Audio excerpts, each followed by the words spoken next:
Okay, there we go. Now we will begin your special presentation.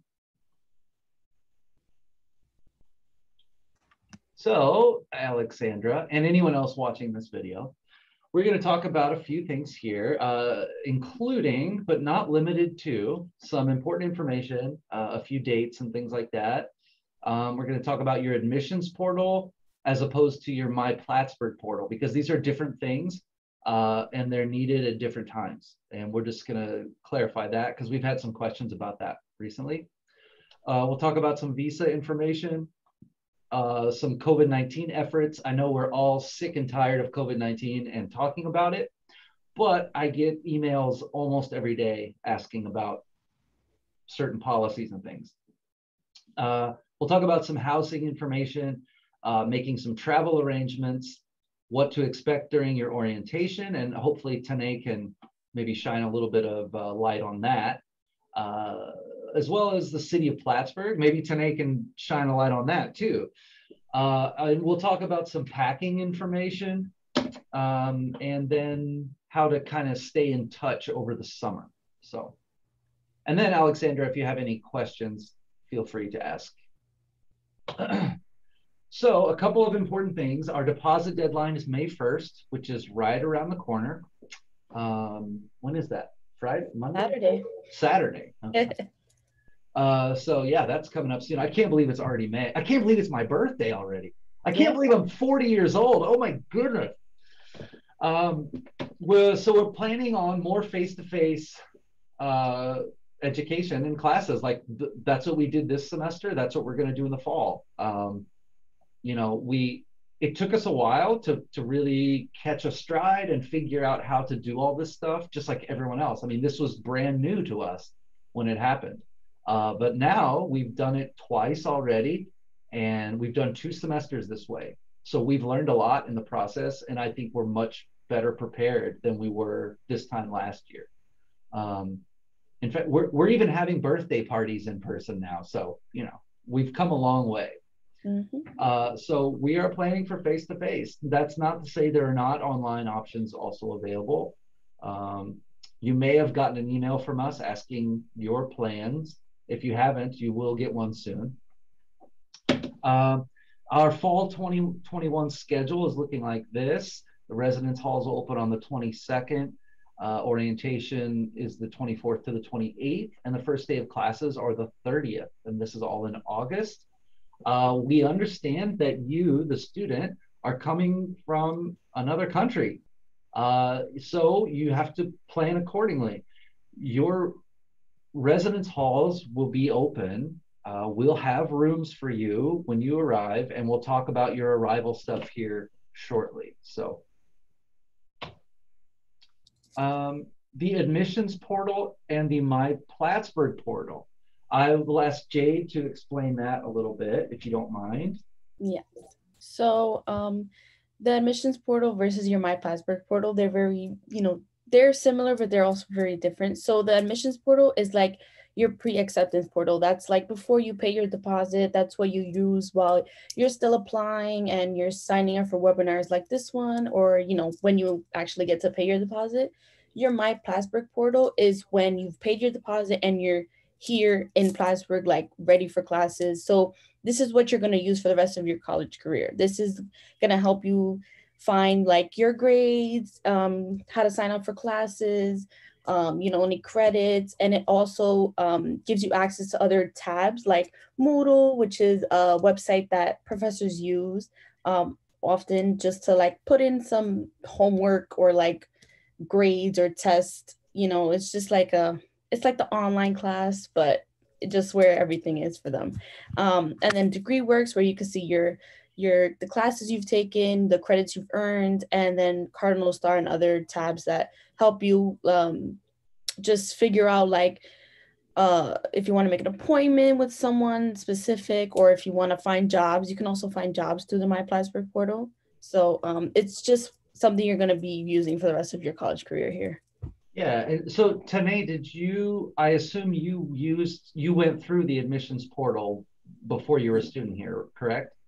Yeah, I think so, because it was a long time It ago. was a I long do time ago, remember. right? But since that time, you haven't used it, right? I mean, Okay. once you enrolled and became a student here, it was all MyPlattsburgh. Yep. Yeah, okay. We also had a Moodle themed orientation on Moodle where we had a quiz by Geo Uh-huh. where we had to answer questions on what we learned during orientation so we know who to approach, where to approach. Yeah, yeah, that's a good point. I forgot about that. I think we still do that. There's a Moodle course, Geo Academy, right? Yep. That's what it's called, Geo Academy. And yeah, you're absolutely right. The students will kind of have to take a sort of a quiz to show that you were paying attention, right? And that that you know certain things. And it's just to help you. And orientation is very important to help you get acclimated and to meet people and to get your bearings and surroundings and all that. So, uh, yep, you're absolutely right. I'm glad you mentioned that. I completely forgot about Geo Academy. So, some visa information. But basically, and Alexandra, I don't know, or Alex, sorry, excuse me, or whatever.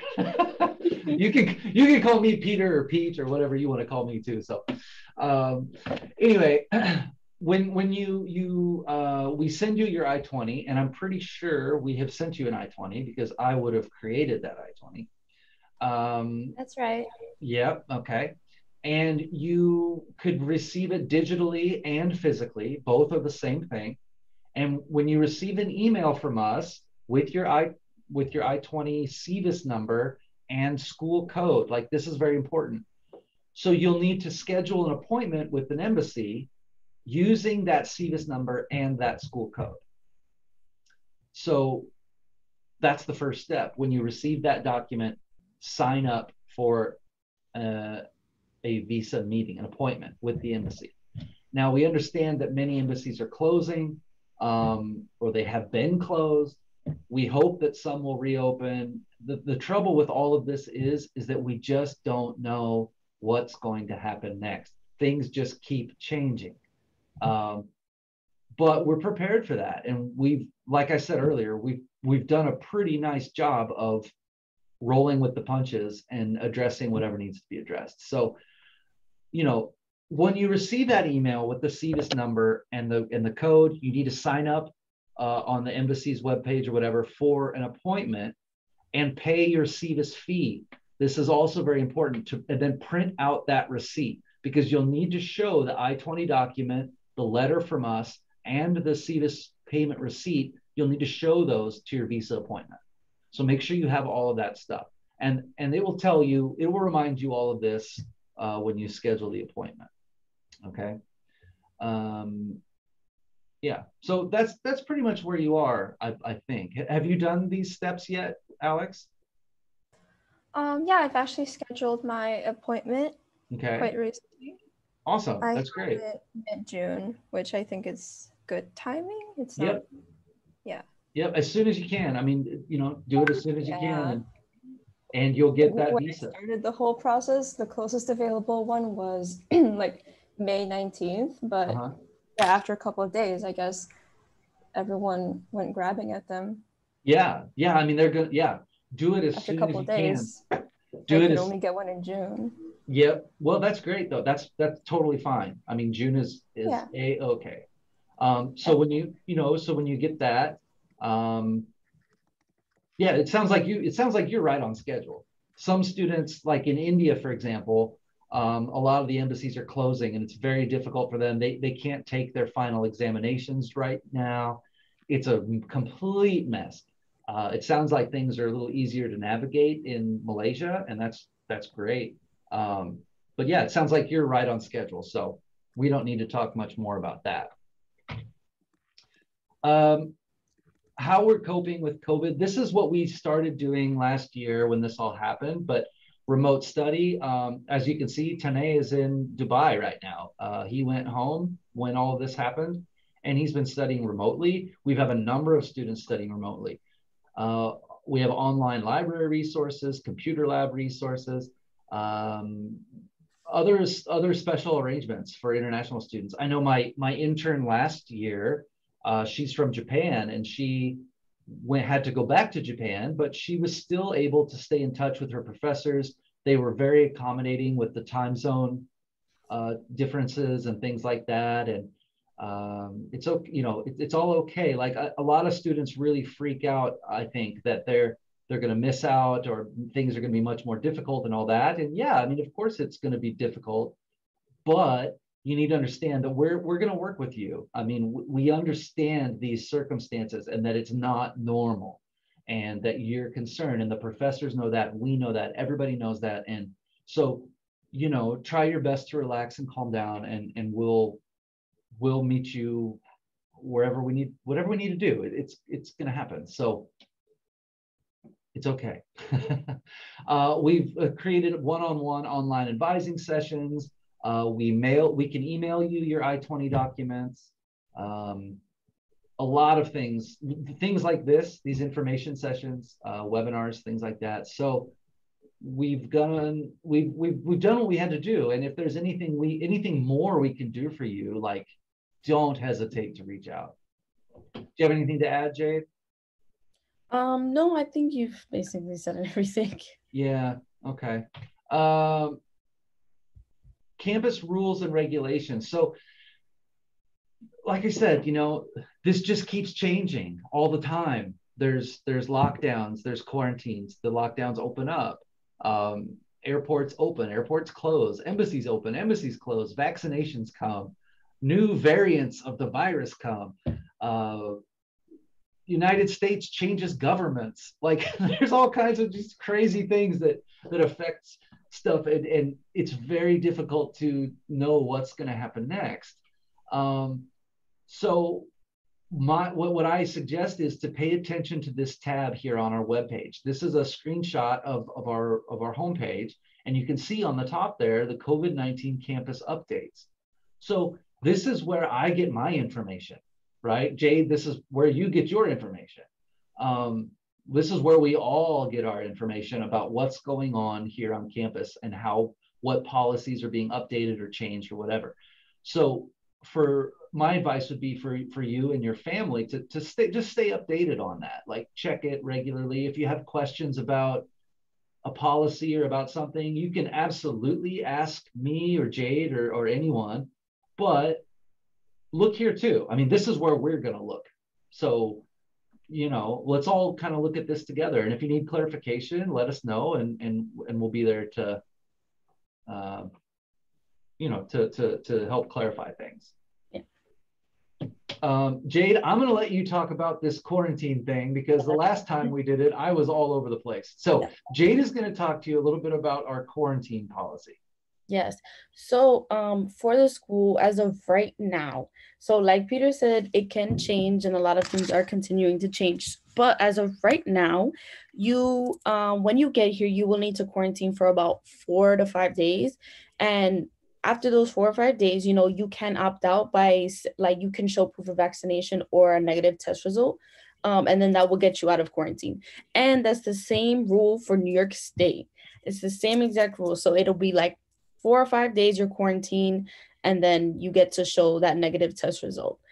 But if you do need to quarantine because, let's say you just come out positive, then those rules are set in place for you to quarantine. Like, we'll have a place, like there's a special building for you to quarantine in when you're doing your 4 to 5 days. And then let's say, you're negative, you get to go to your actual dorm.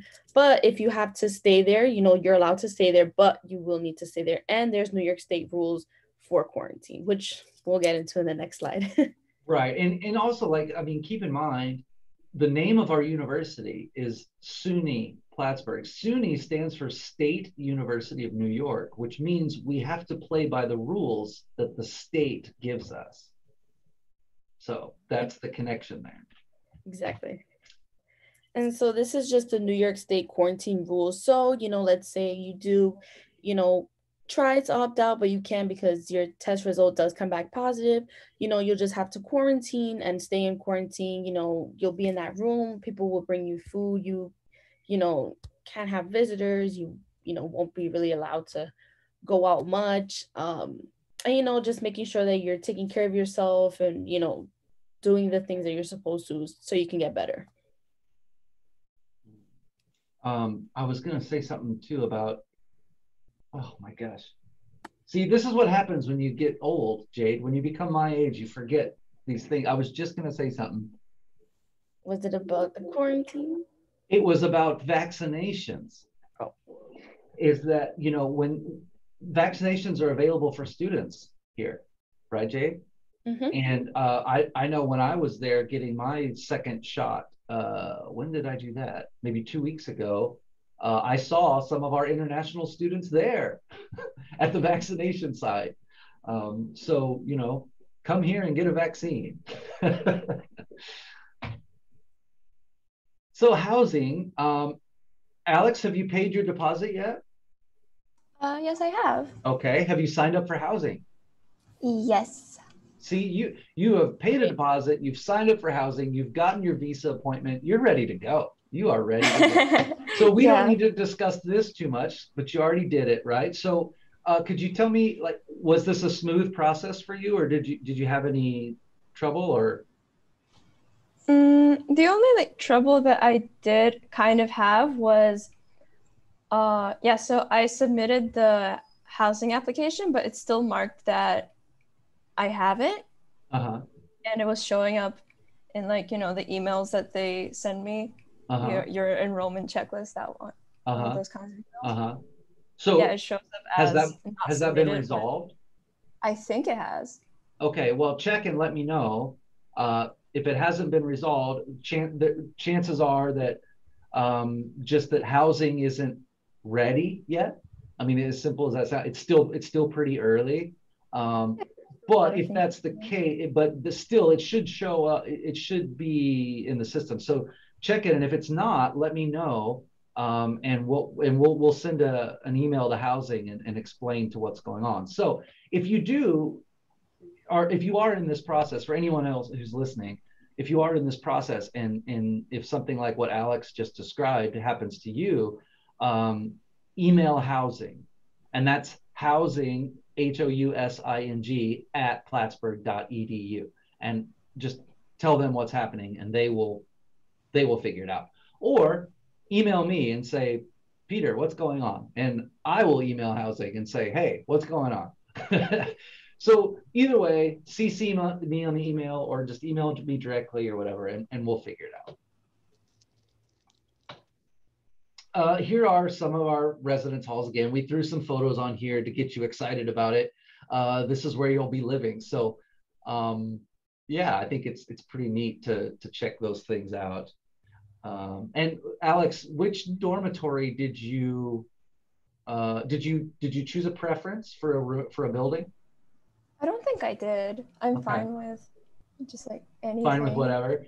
Yeah. So these are the list of them for our freshmen. The 3 that you cannot join is Harrington, McDonough, and Kent Hall. And you'll notice as you start talking to our students, each student will say a different name. If you ask them what is the best dormitory, they'll say a different name. If you ask 5 different students, you'll get 5 different answers. So let's test my theory here. Jade, what is the best dormitory? Wilson. Okay, Tanae, what is the best dormitory? Whiteface. Whiteface. So we have two different students here, 2 different choices. I don't know. I've never been in any of them. So I don't know. But one student says Whiteface, one student says Wilson. So that's a good indication that maybe it doesn't really matter. Maybe they're all pretty good because they're all remodeled. I know that.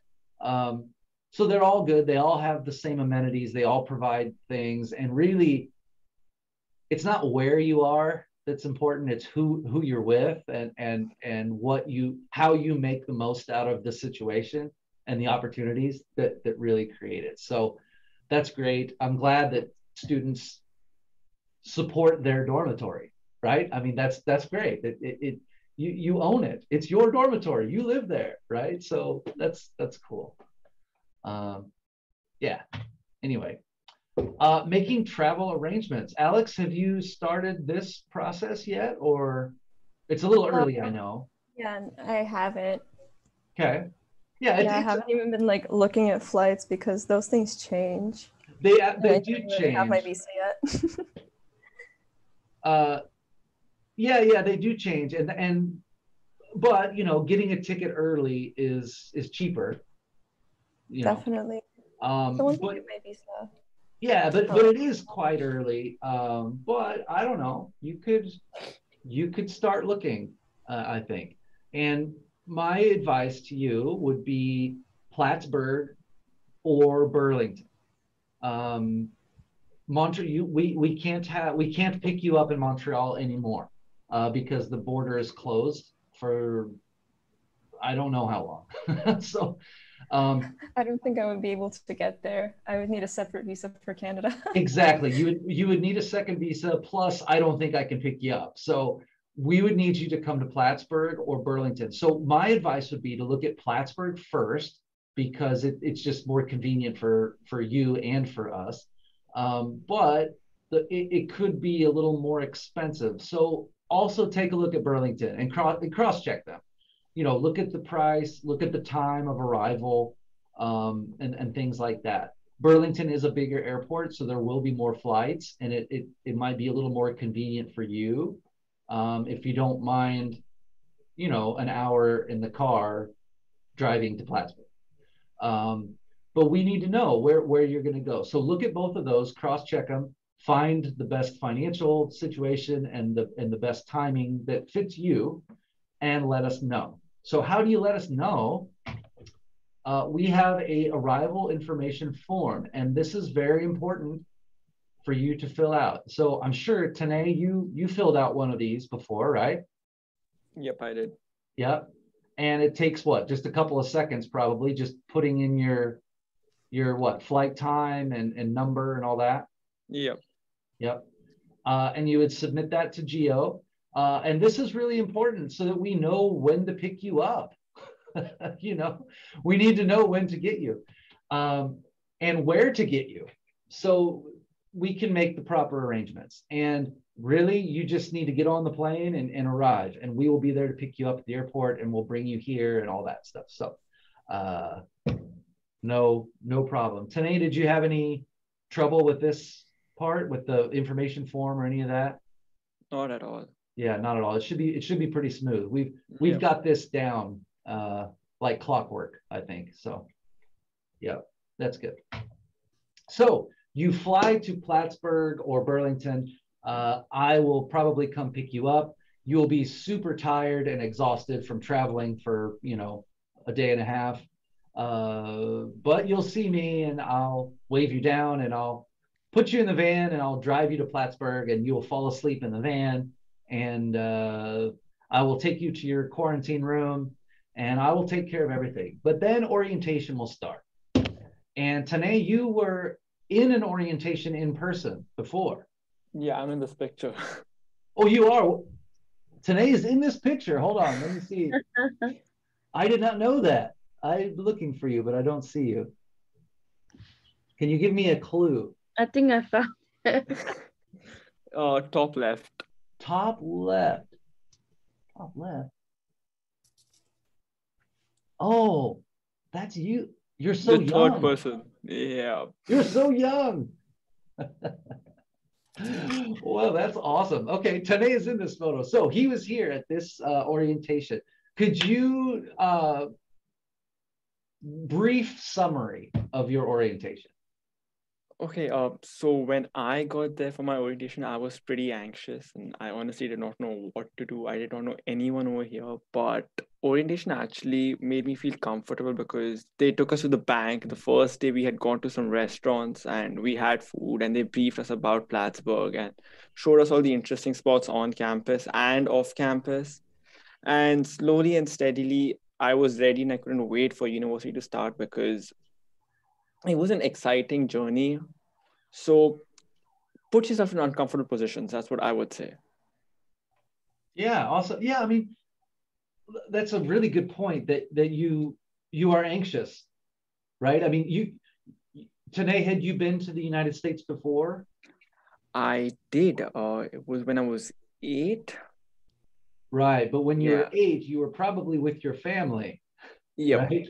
And you know, that was more of a, that was probably a vacation or something like that, where you were going to leave again. You Yeah, weren't just, definitely. you weren't coming here to live and study and, you know, all that kind of stuff, right? So surely you were very anxious and curious and maybe a little nervous about things, right? And that is completely normal.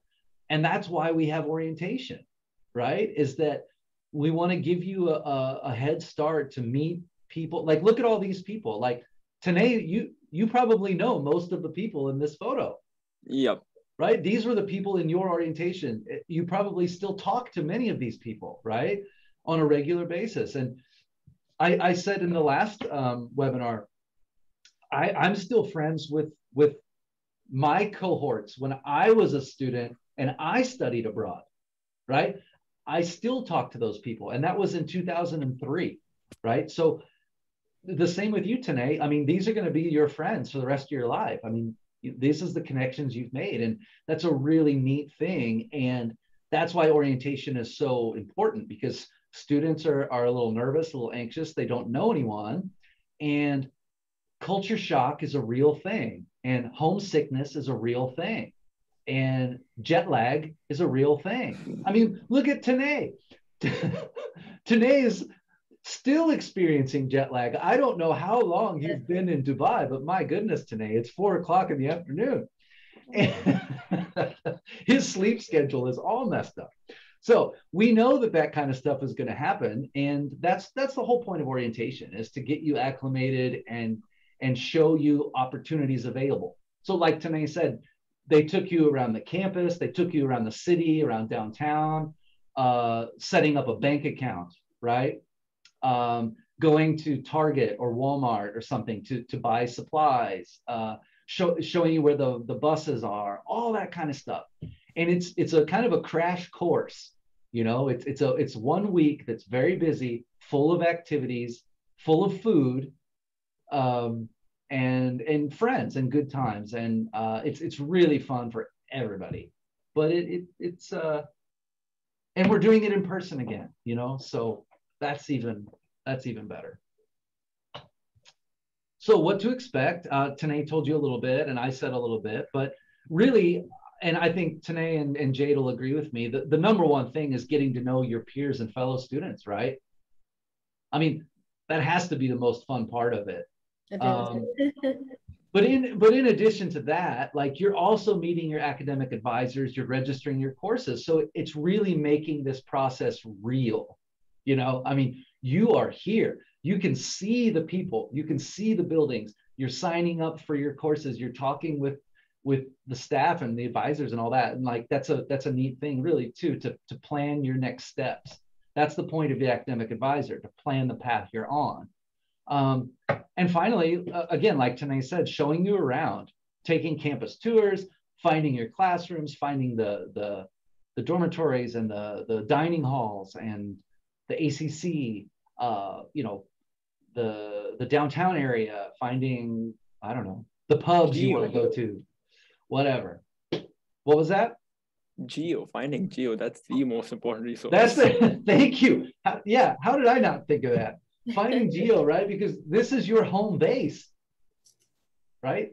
This is ground zero for you, is geo. So yeah, you need to find geo. And luckily, our office is very easy to find. We are on the second floor of the tallest building in Plattsburgh. So you can't miss us.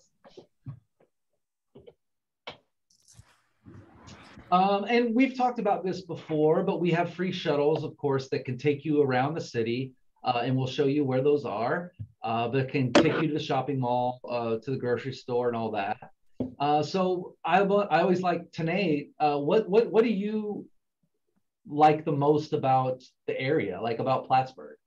The view, definitely the view. Yeah.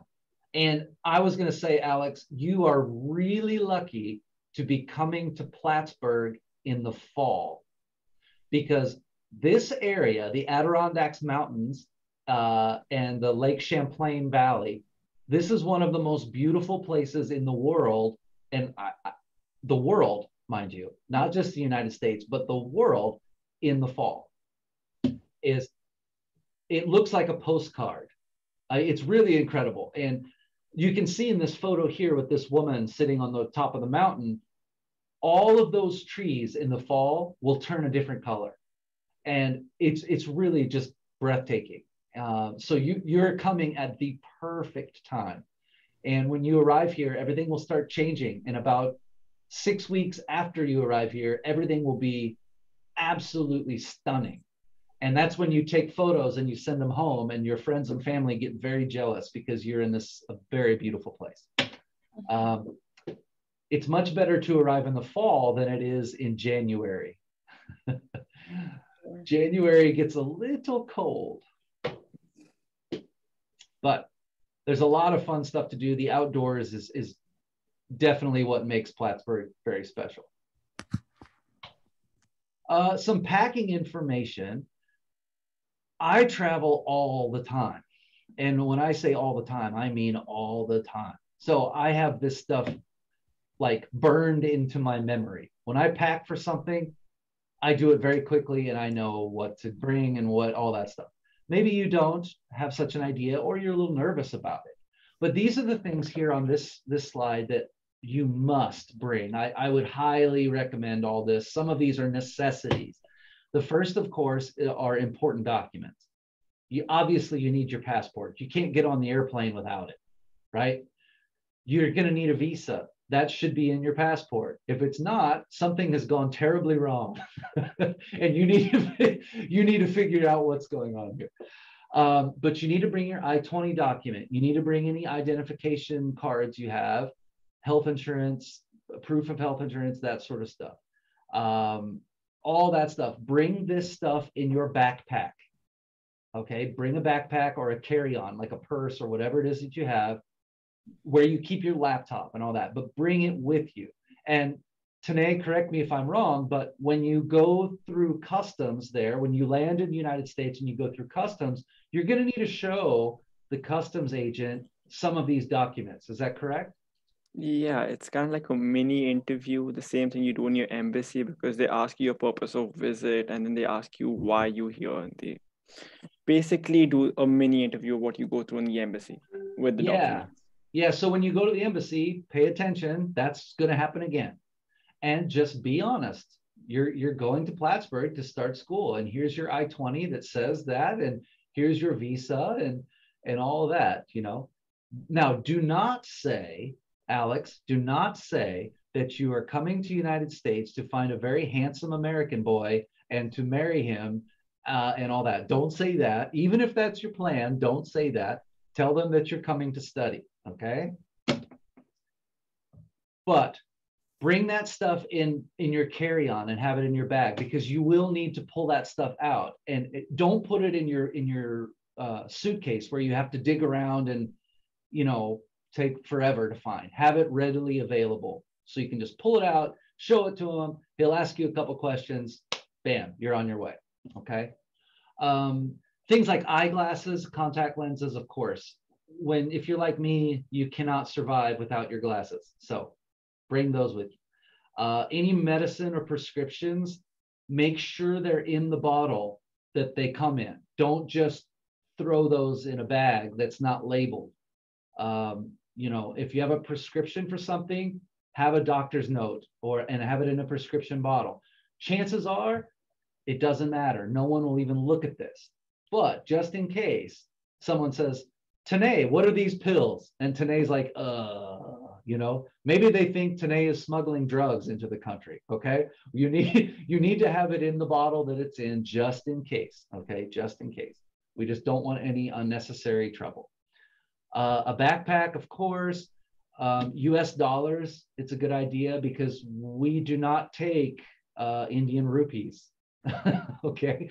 I'm sure, or Malaysian, what do they use in Malaysia? I've been to Malaysia. Ringgit. Sorry, what is it? Ringgit. Ringgit, that's right. I say I've been to Malaysia. I've been to Kota Kinabalu. Kota Kinabalu. Yeah, that's Yeah. a great place. It is a great place. I've been there and I spent a lot of Malaysian ringgits, but I forgot the name of it.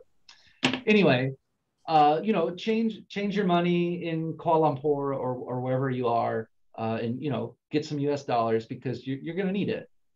And in Plattsburgh, I'm not sure. I don't know if you can change money in Plattsburgh, but you'd have to connect in Washington, D.C. or New York City or whatever anyway. So you could do it there. But I would just do it in Kuala Lumpur while you're leaving. And some clothes. Now, when you arrive in Plattsburgh, it's going to be pretty hot and pretty warm in August. But, you know, by the end of the semester, it's going to start getting cold. And you can see in the photo here, there's going to be snow in the wintertime. So it might be a good idea for you to bring some warm clothes if you have them, or at least bring some money and a plan to purchase some. And we will have some, like, you know, warm clothing options for you that, like, when students leave, oftentimes they leave their warm clothes and stuff here to pass on to new students. So we'll have an option for you to maybe pick up a couple things, but you're going to need some warm stuff. So if you have some stuff in mind, I would consider bringing that. Winter clothes cost more money than summer clothes. So it might be easier for you to buy some summer things more than some winter things, but bring some clothes, and winter clothes is a good idea. We also have some more information there. And if you have questions on what to bring, let me know. Like I said, I've done this so many times. It's like a second nature for me. So, but the things on this page, this is what you really must bring. Oh, another thing I was going to say, bring some things from your own country and your own culture. You know, anything you'd want to share. Like we have Night of Nations night and things like that, where we encourage you to share your culture. So if you have some kind of traditional clothing or maybe some food that you like to, or want to share, or anything like that, I would suggest bringing it. Tanae, do you have any suggestions for international students on anything to bring? Definitely carry a pair of traditional clothing because I used mine during NON. And there'll be many events like NON where you would require them and you would regret not bringing that. Okay. Bring some comfort food because when you feel low, nothing can cheer you up better than comfort food from your own country. Yeah, that's a good point. When I lived in China, there is no American comfort food.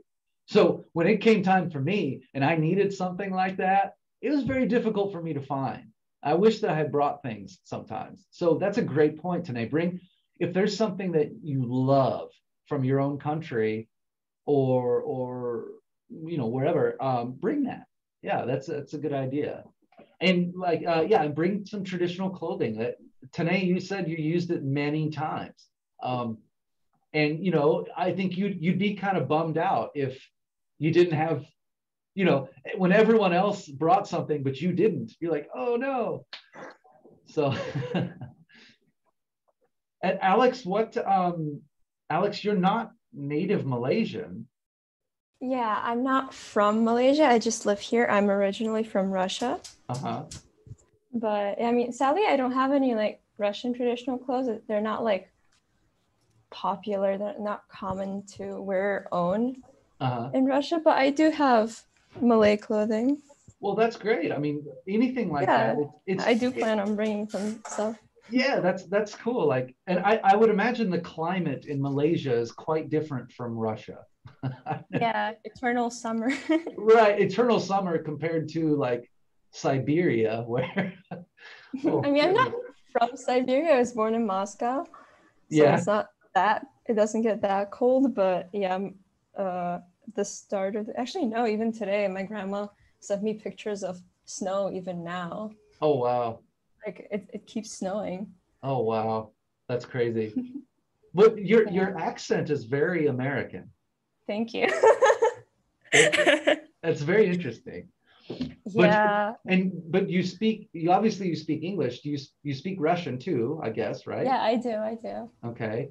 I don't remember very much Russian. I have an ex-girlfriend who was Russian, so I knew a little bit, but that was a long time ago.